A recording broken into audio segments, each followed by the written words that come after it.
Hello, my dear students. How are you all? My dear students, today we are going to cover a very important topic from your syllabus, which is energy changes. And you see, the background of this topic is applicable on our daily life examples. Like we come across with so many changes going around us, and some of them give us energy, means heat energy, and some of them are dependent on energy, means when we provide them energy they proceed.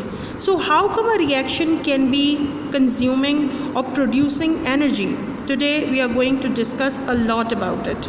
So let us begin with the main fundamental concept, that it's a law which is accepted worldwide, which is called as law of conservation of energy, which states that energy cannot be created nor destroyed.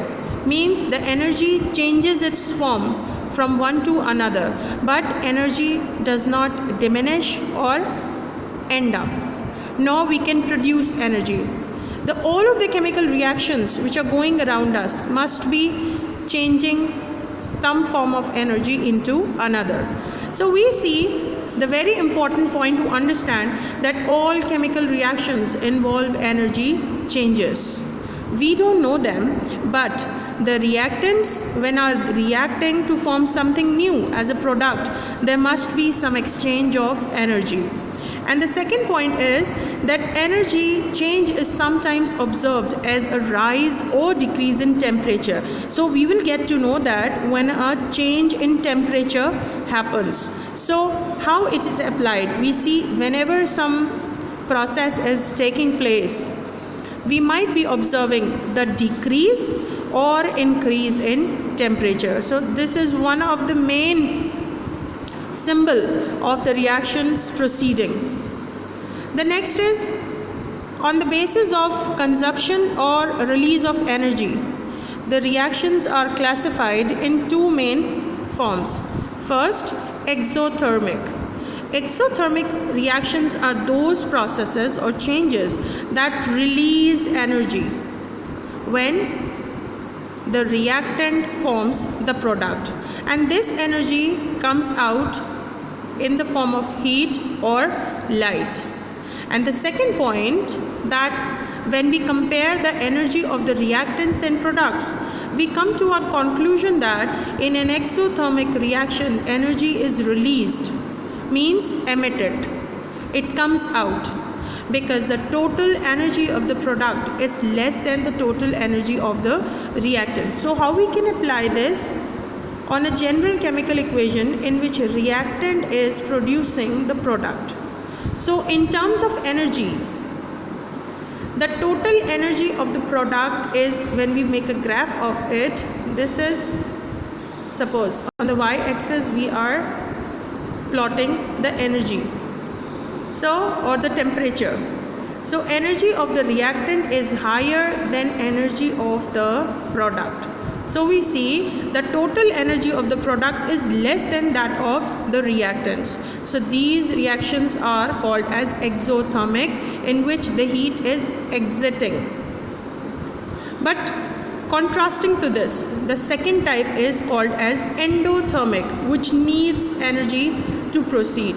So endothermic reactions are defined as the chemical changes or reactions in which the reactants absorb heat energy from the surroundings. Obviously, when we are conducting some experiment, we must be providing it energy, and that energy is coming from the surrounding, maybe in the form of flame, maybe in the form of electricity. So these reactions lower the temperature of the surroundings because they release energy, creating a cooling effect. And in terms of energy, we can say that the total energy of the product is greater than the total energy of the reactant. Means here some of the reactants are taking part in some chemical reaction and they are absorbing energy to make the product. So this is how we can conclude that the total energy of the product is greater than the total energy of the reactants. So we see some very common examples which are classified as exothermic and endothermic. Like exothermic reactions, we see we are making ice cubes, we are driving energy out of the water, and formation of snow in clouds, like condensation of rainwater from water vapor. So all these changes are the physical changes. But when we see when the candle burns, the flame is releasing energy to the surrounding. So it's an example of exothermic reactions. Then the reaction of sodium sulfite and bleach also releases energies. And to your surprise, rusting of iron is also an exothermic example. And burning sugar. On the other hand, when we see when the ice cubes are melting, conversion of frost to water vapor or evaporation of water, all these changes are in fact dependent on energy, so they consume energy.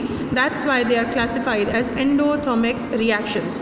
Then forming a cation from an atom in the gas phase. Yes, whenever we need to ionize some gas, we provide it with energy in the form of electricity. So this is another endothermic reaction. Then baking bread needs heat energy. Cooking an egg, obviously cooking needs energy or heat. That's why they are classified as endothermic. And the one very discussed in biology, that's producing sugar by photosynthesis, and this energy comes in form of sunlight. So we see the energy level diagram. Somehow we need to draw it, or otherwise we are often asked to label the diagram. So when we draw them on the graph, we draw like this: the exothermic reactions in which the reactants are having higher level of potential energy, and when they form the product, they release energy. So the overall energy change is the positive. So this is how the reactants are activated to form the product, and the energy is released. So the difference of energy of the product or reactant is the energy released to the surrounding. But on the other side, we see the potential energy of the reactant is lower than that of the potential energy of the products. So here in this condition also, the reactants are activated to give the product. So the overall energy change of the products and the reactant is the energy which is absorbed from the surrounding. So we see what causes the energy changes in a chemical reactions. Like some of them are endothermic and rest of them are exothermic. So when we come to understand what changes are going on at the atomic or molecular level, we see if some chemical species is taking part in a reaction, and that is formed in molecule. So the molecule is some species in which atoms are chemically bonded, and the bond is a force of attraction between those atoms. So the very first attempt is to break the bond. So when we break some attractive forces, we need energy. So that is why bond breaking is always endothermic. So we need to make chlorine atoms from chlorine molecule by providing energy. So when a molecule takes part in reaction, first it needs energy to release its atom in the free state. But on the other hand, when we see the atoms combine, they form a molecule.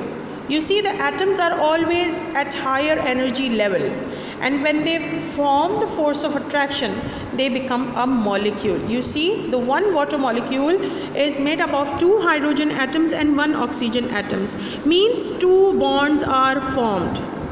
So when they decrease their energy, and this is the only way they can release energy. So when atoms make bond, the process is exothermic. So all is the summation. The reaction becomes endo or exo just on the basis of the reactions taking part involving bond breakages and bond formation. Yes, the next example, when we apply the same theme on a chemical reaction in which hydrogen, molecular hydrogen is reacting with molecular oxygen, the very first attempt will be the bond breakages. Then the released atom will be making the molecule, so releasing energy.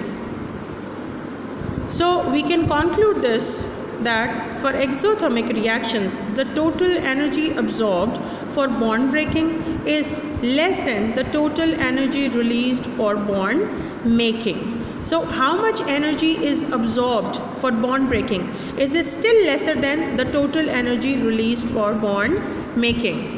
But for the endothermic reactions, the total energy absorbed for bond breaking is always greater than the total energy released for bond making. It's not easy to understand the last two slides, but this is the sum of the whole discussion, which should be very helpful in understanding the concepts and topics which are coming in the next part of this lesson. So I'm leaving you with the hope that to understand this topic fully, your textbook reading will be helpful in really understanding and grasping the concepts and the graphs and the examples and the questions given in your textbook and your past papers with surety or with full success. So I will come with part 2 of this lesson with the following topics from this chapter, and I'm leaving you with the hope that you have subscribed this channel. If you haven't, please do subscribe it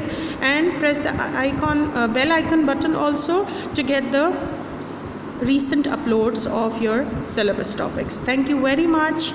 May God bless you. Allah Hafiz.